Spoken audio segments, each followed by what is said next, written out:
পাঠশালাত যুৱ ছাত্ৰ পৰিষদৰ কেন্দ্ৰীয় প্ৰতিনিধি সভা। অসম জাতীয়তাবাদী যুৱ ছাত্ৰ পৰিষদ কেন্দ্ৰীয় সমিতিৰ উদ্যোগত বজালী জিলা সমিতিৰ সহযোগত পাঠশালা নাট্য মন্দিৰত বিশেষ প্ৰতিনিধি সভা অনুষ্ঠিত হয়। সভাত উপস্থিত থাকে কেন্দ্ৰীয় সমিতিৰ সভাপতি পলাশ চাংমাই, সাধাৰণ সম্পাদক বিজন বায়ন। প্ৰতিনিধি সভাত নদী বান্ধৰ বিৰুদ্ধে পুনৰ প্ৰতিবাদৰ হুংকাৰ যুৱ ছাত্ৰ পৰিষদৰ।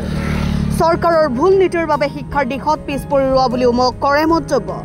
সমগ্ৰ অসমৰ বাবে ভূমিৰ ওপৰত খিলঞ্জীয়া সকলো মানুহে অধিকাৰ পাবলৈ হলে নতুন আইন বনাবলৈ আহ্বান চৰকাৰক পলাশ চাংমাৰ। ছাত্ৰ পৰিষদৰ কেন্দ্ৰীয় সমিতিৰ বিশেষ প্ৰতিনিধি সভা অনুষ্ঠিত হৈ আছে। অসমৰ বিভিন্ন প্ৰান্তৰ প্ৰতিনিধিসকল আহিছে, আপোনালোকে দেখিছে।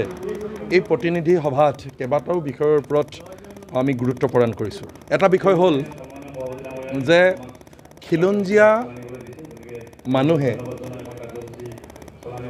আমাৰ ভূমিপুত্ৰ মানুহে এখন অসমত সকলো ফালৰ পৰা সকলো অধিকাৰ পাব লাগে, সেই বিষয়টো ইয়াত উত্থাপন হৈছে।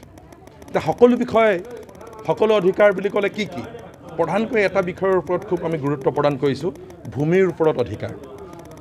যোৱাকালি আপোনালোকে দেখিছিলে অসমৰ মুখ্যমন্ত্ৰী ডক্টৰ হিমন্ত বিশ্ব শৰ্মা ডাঙৰীয়াই এখন সংবাদমেলৰ জৰিয়তে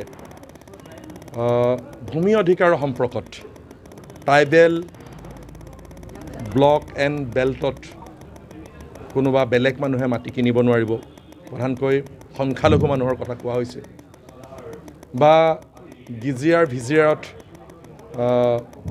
ট্ৰাইবেল মানুহৰ বাদে অনুসূচিত জাতিৰ মানুহৰ বাদে অন্য মানুহে বেদখল কৰিব নোৱাৰিব, তেনেকুৱা ধৰণে এটি সংবাদমেলত বক্তব্য প্ৰদান কৰিছোঁ।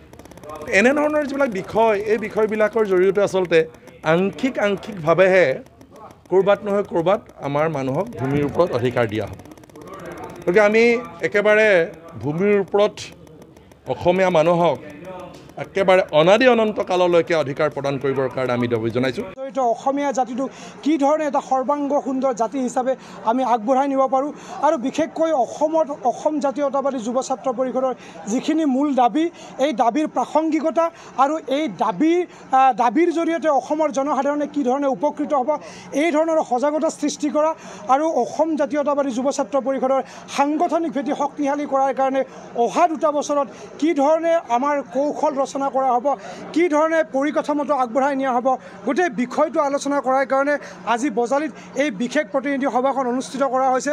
গতিকে অসমৰ বিভিন্ন প্ৰান্তৰ পৰা অহা সংগ্ৰামী সতীৰ্থসকল, জিলা সমিতিৰ প্ৰতিনিধিসকলে আজি বিভিন্ন ধৰণৰ পৰামৰ্শৰে আহি থকা 2 বছৰৰ কাৰণে অসম জাতীয়তাবাদী যুৱ ছাত্ৰ পৰিষদৰ যি কৌশল, যি সাংগঠনিক ভেটি শক্তিশালী কৰা আৰু অসমৰ সমাজ জীৱনত অসমত থলুৱা খিলঞ্জীয়া মানুহৰ যি 101টা সমস্যা, ভূমিৰ পৰা আৰম্ভ কৰি বিভিন্ন নিয়োগৰ ক্ষেত্ৰত যিখিনি সমস্যা আছে, এই সমস্যাখিনি সমাধান কৰাৰ কাৰণে আজি পথ নিৰ্দেশনা দিব। ইতিমধ্যে অহা 28 তাৰিখে গেৰুকামুখত অসম জাতীয়তাবাদী যুৱ ছাত্ৰ পৰিষদৰ কেন্দ্ৰীয় সমিতিৰ আহ্বান মৰ্মে ধেমাজি জিলা আৰু লখিমপুৰ জিলাৰ যৌথ উদ্যোগত এক বিশাল প্ৰতিবাদী কাৰ্যসূচী ৰূপায়ণ কৰা হ'ব গেৰুকামুখত।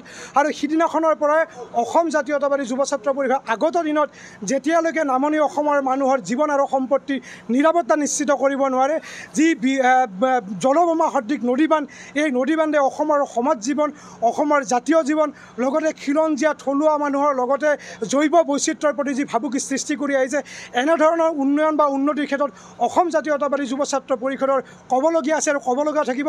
গতিকে অনাগত সময়ত বৃহৎ নদীবান্ধৰ যি ভয়াৱহতা, এই ভয়াৱহতা সম্পৰ্কত সমগ্ৰ অসমবাসীকে সজাগ আৰু সচেতন কৰি একত্ৰিতভাৱে নদীবান্ধৰ কাৰ্যসূচীৰ দৰে বৃহৎ কাৰ্যসূচী ৰূপায়ণ কৰা হ'ব। বজালীৰ পৰা ৰাজীৱ পাটগিৰিৰ ৰিপৰ্ট, অসম টাইম।